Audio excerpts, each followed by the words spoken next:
What's up, guys? It's Quinn from ICONICCOMIC, and I'm bringing you the Walking Dead Season 7, Episode 3 review. We didn't get a review in last week, I know, so I apologize for that. But I think we all know our feelings about last week's episode. It was a little lighter, a little more room to breathe.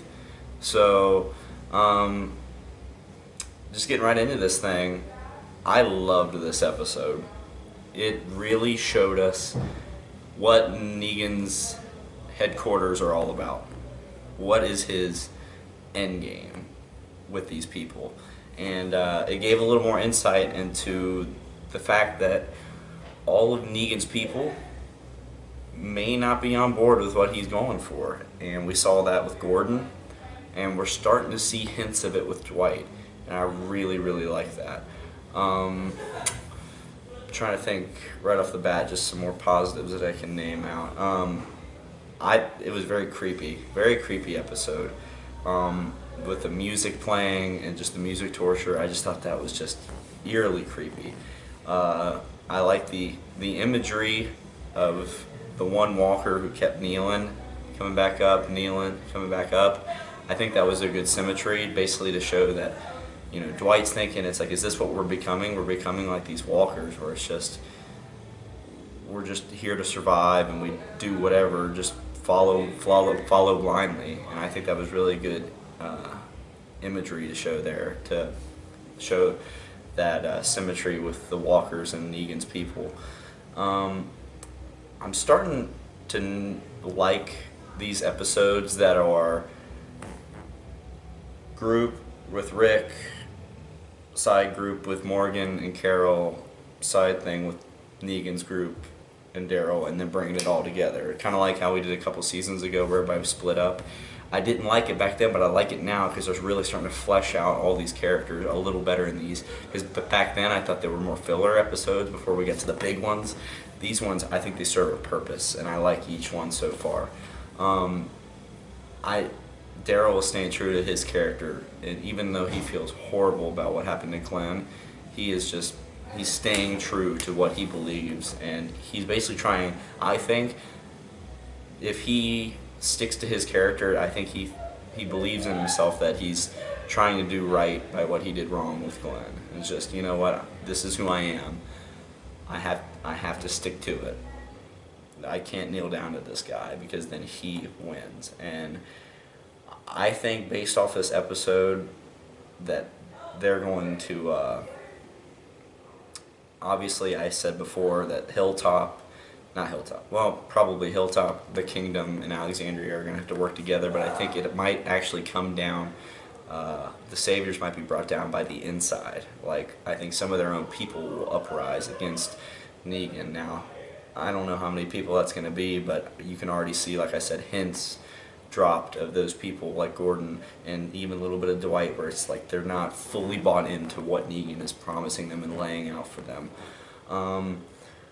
A few things I didn't like about the episode, I would say, I don't think they're, put it in the comment section below if you got this right away and I'm just clueless about it.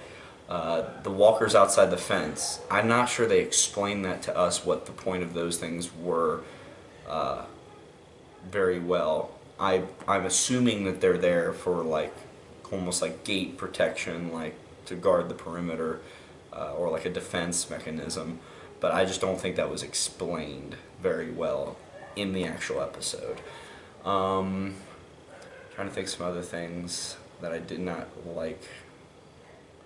I mean, I really like this episode. Oh, and the stuff with Negan. Okay, maybe that's one thing. I think he repeated a few lines that he said earlier. Now maybe that's just something his character does. He just likes the same lines. Like, first he said, "Are we pissing our pants yet?" It's like, well, it didn't feel the same as he said it the first time. And then when he was talking to Daryl when he came in his room, and he was like, "Jesus, you look," and I thought he was going to say shitty like he did to Maggie, but he's like, "You look awful." Like, it's like he's kind of just using the same mannerisms. Well, maybe that's just part of his character. I don't know. But in that same scene, that's something else I really liked, was because we all know, well, I don't know if we all know, they haven't talked about it in the show, but I know from the comics that Negan was a physical education teacher. He was a gym coach basically, and I mean, he kind of talks like one. Like when he's told Dwight to go get the straw, he's like, "You see that? That's hustle. I like hustle." Like that's something a gym coach would say, and he has the same mannerisms, and I like that. That's what he kept about his character. Yeah, not too much I didn't like about this episode. I'm really looking forward to next week to see how the group has regrouped, if they have. Sorry about that, guys. Little technical difficulty. But getting back to what I was talking about, I really love this episode. I thought it was, again, just another episode where they're just really developing this world more and developing these characters more. And I don't want to sound like I'm just a big Walking Dead fanboy, because I will put the H word, hated a lot of episodes of The Walking Dead. But so far this season, I mean, they're killing it. I haven't seen a single episode where they're just walking. Every episode has served a purpose so far, and I hope that continues, because this is shaping up to be one of the most intense seasons that we've seen. So, and I already, I've talked my head off about Negan and the governor and how I love this character way more than the governor. I think there's more to him than there was to the governor, and I will stick by I will stick by my belief that I think that this should be a one-season villain. As much as that pains me, because he is a great villain, and I love when he comes on screen. I want more. I wanted more. That's another negative I can throw on this episode, is I maybe wanted a little more Negan, because it is his compound, and I didn't see him that much. There was 3 total scenes, I think, so maybe just a little more Negan. But that's the thing with the governor, I got tired of his storyline. It went on for way too long. It was like a season and 3/4 or something like that, and I think I will be well served, and so will the